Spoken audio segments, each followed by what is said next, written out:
Hi, welcome to the Sew Along 2018 with GourmetQuilter. We're using some New Zealand fabrics by Nutex, and we're doing some very delicious block designs and some appliqué with all this with a bit of a New Zealand theme. So if you've already purchased the pattern from GourmetQuilter.com, you'll have your notes. If you haven't, it's never too late. So you're going to have a picture with a picture of two blocks, because we're making two of each block. You're going to have some cutting information, some instructions on how to put the blocks together. So what we've got here is block 16 that we're up to. It's so exciting to be at block 16.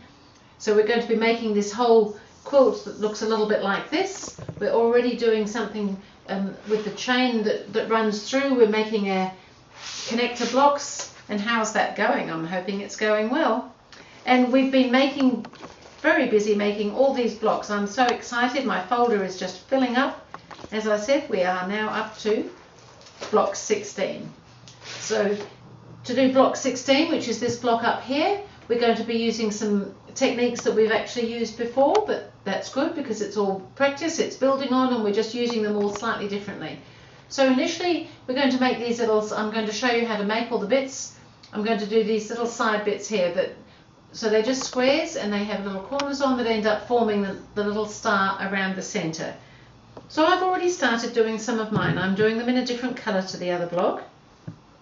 So I've already made some. We've done this sort of thing before, but I'm just going to run through it again with you. So what we've got is some small squares that are going to form the little triangles. We just need to draw a diagonal line on the back of all of those so that we can then place them onto a larger square and then stitch along that line. So I've already done the stitching here. We're going to stitch right along that diagonal line, and then we're going to trim that off 1/4 of an inch away from the stitching, and then we can press that, and then we can sew the next one on. We need to do the pressing in between each time so that it's sitting nice, because the next seam just goes over the top a little bit, so it would be in the way otherwise. So I've got that square on there. On my next corner I'm going to put another one, so I'm just going to place that square there and sew right along that diagonal line, so that intersects there, but we'll end up with two triangles on one side of that square. So these go on the same side of the background square.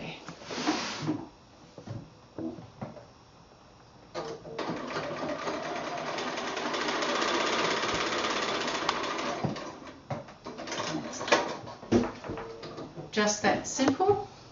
Now I'm just going to trim off again 1/4 of an inch away from my stitching. Going to bring that iron back, and I'm going to press that into the triangle. So we haven't changed the size of our square, we've just changed how it looks. We've now got a square with two different corners on. So we've actually now got 4, because I've already made some. So now we're going to make the little corner triangle squares here, but if you can see this, there's the half square here of the background, and then we've got a strip here and a smaller corner on there. So to achieve that, I've got my background square, I've got a coloured square, and I've just drawn already, and I've already stitched it.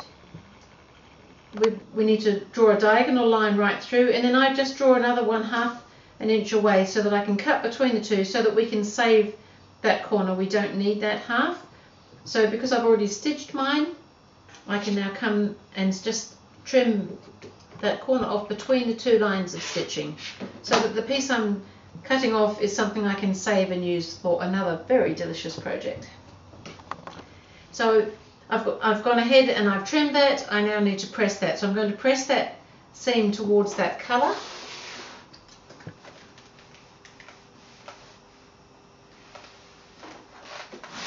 And now to make that look like a stripe, not a triangle, we put another triangle on that. So I've got a small square here.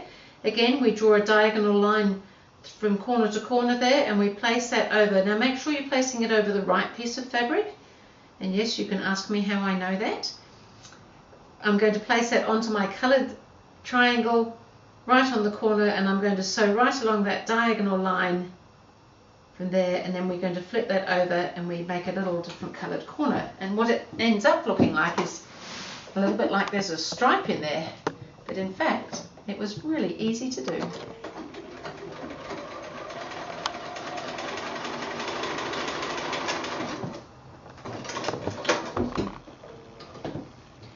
So I've stitched that on there. Yes, I'm on the right place before I trim. Just double check. And I'm going to trim that little corner off 1/4 inch away from the stitching. I'm going to press that again into the triangle that we're just putting on. And then I've got this very delicious looking square that's got this apparent stripe and a little corner on it. So I've already gone ahead and made my other ones, which is always very exciting. I'm going to lay the little block out now. It's like a little 9 patch. We've got a center square, we've got these little corners, and then we've got this one coming in around here. And because these points are on here, they're going to make it look as if there's a little bit of a star going on with that center area. So now we've got our little 9 patch ready to sew together. I'm going to join up my rows of 3. I'm going to press the seams in opposite directions on each row so that I can then join the rows together.